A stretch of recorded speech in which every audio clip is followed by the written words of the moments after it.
Assalamualaikum warahmatullahi wabarakatuh. Alhamdulillahilladzi khalaqas samawati wal arda wa ikhtilafil lail wan nahar la ayatin liulil albab. Asyhadu an la ilaha illallah wahdahu la syarikalah wa asyhadu anna Muhammadan abduhu wa rasuluh la nabiyya ba'da. Allahumma shalli wa sallim ala sayyidina Muhammadin wa ala alihi wa sahbihi ajmain. Subhanaka la ilma lana illa ma 'allamtana innaka antal alimul hakim. La haula wa la quwwata illa billahil aliyyil azim. Amma ba'du. Jamaah subhanallahi, pagi ini saya akan bacakan hadis berkenaan dengan merasakan manisnya iman. Hadis Anas radhiyallahu anhu anin nabiyya sallallahu alaihi wasallam qala salasun man kunna fi wajada bihinna halawatal iman man kana Allah wa rasuluhu ahabba ilai mimman siwahuma wa ayyuhibbal mar'a la yuhibbuhu illa lillah wa ayyakraha ay ya'uda fil kufri ba'da an anqadhahu Allah minhu kama yakrahu ayyukdhafa finnar. Diriwayatkan dari Anas radhiyallahu anhu katanya, Nabi sallallahu alaihi wasallam bersabda, 3 perkara jika terdapat di dalam diri seseorang, maka dengan perkara itulah dia akan memperoleh manisnya iman. Yang pertama, seseorang yang mencintai Allah dan Rasul-Nya lebih dari selain keduanya. Mencintai seorang hanya karena Allah, tidak suka kembali kepada kekafiran setelah Allah menyelamatkannya dari kekafiran itu, sebagaimana dia juga tidak suka dicampakkan ke dalam neraka. Hadis riwayat Tirmidzi. Penjelasan: iman adalah pondasi utama seorang muslim, sehingga seorang muslim harus sebisa mungkin menguatkan imannya. Karena tingkat keimanan seorang muslim tidak jarang mengalami naik dan turun. Dalam konteks hadis di atas, Nabi Muhammad SAW menjelaskan 3 perkara yang kalau terdapat dalam diri seseorang, maka dia akan merasakan manisnya iman. Pertama, seseorang yang mencintai Allah dan Rasul-Nya melebihi cintanya kepada siapapun.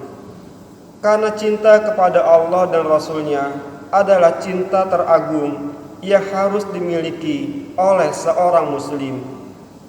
Yang kedua, mencintai seorang hanya karena Allah. Dengan mencintai seseorang hanya karena Allah, kita tidak akan mengalami cinta yang membabi buta, sehingga kita tidak akan terjerumus ke dalam lumpur cinta.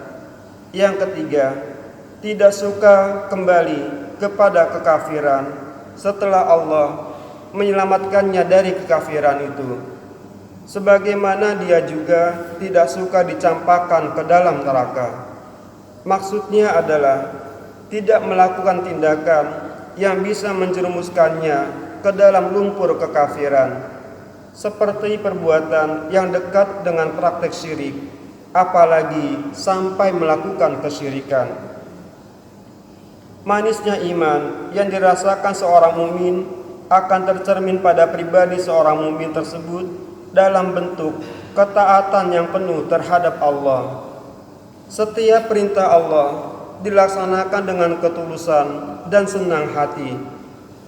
Bahkan dia merasakan kebahagiaan di saat bisa melaksanakan perintah Allah. Kebaikan yang dilakukan terasa menyenangkan, walaupun orang lain menganggapnya berat. Dengan kesempurnaan iman ini akan terasa pahit dan bersusah hati apabila seorang muslim terpeleset dalam kemaksiatan. Hal ini terasa sebagai reaksi dari hati yang hidup penuh dengan cahaya iman. Dan hal ini tidaklah mungkin bisa disadari oleh hati yang hitam karena tertutup oleh gelapnya kemaksiatan. Hadis yang kedua, La yazni zani hina yazni wa huwa mu'min, wa la yasriku sarik hina yasriku wa huwa mu'min, wa la yasrabul khamra hina yasrabuha wa huwa mu'min. Seorang pezina tidak akan berzina jika ketika itu dia berada di dalam keimanan.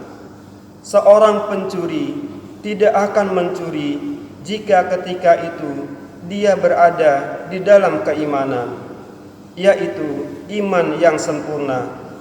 Begitu juga seorang peminum arak tidak akan meminum arak jika ketika itu dia berada di dalam keimanan. Hadis riwayat Abu Dawud. Penjelasan: iman adalah benteng utama seorang mukmin. Dengan iman, seorang mukmin takut akan berbuat maksiat karena dia sadar bahwa apa yang dia perbuat disaksikan oleh Allah, dan segala apa yang kita lakukan akan dipertanggungjawabkan di hadapan Allah. Ketika seseorang berbuat maksiat, maka iman terlepas dari hatinya.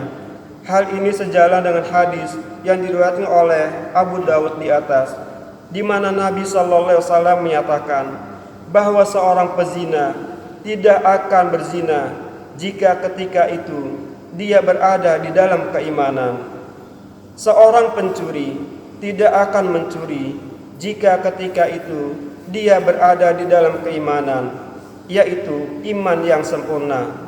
Begitu juga seorang peminum arak tidak akan meminum arak jika ketika itu dia berada di dalam keimanan. Ingatlah, orang yang beriman tidak akan melakukan maksiat selama dia mengingat Allah. Segala keinginan untuk berbuat maksiat akan terhindar dari pikiran kita, sebab dengan selalu mengingat Allah, keimanan yang ada di dalam diri dan hati akan selalu terjaga. Jamaah, demikian dua buah hadis berikut pelajaran yang bisa kita ambil, mudah-mudahan ada manfaatnya.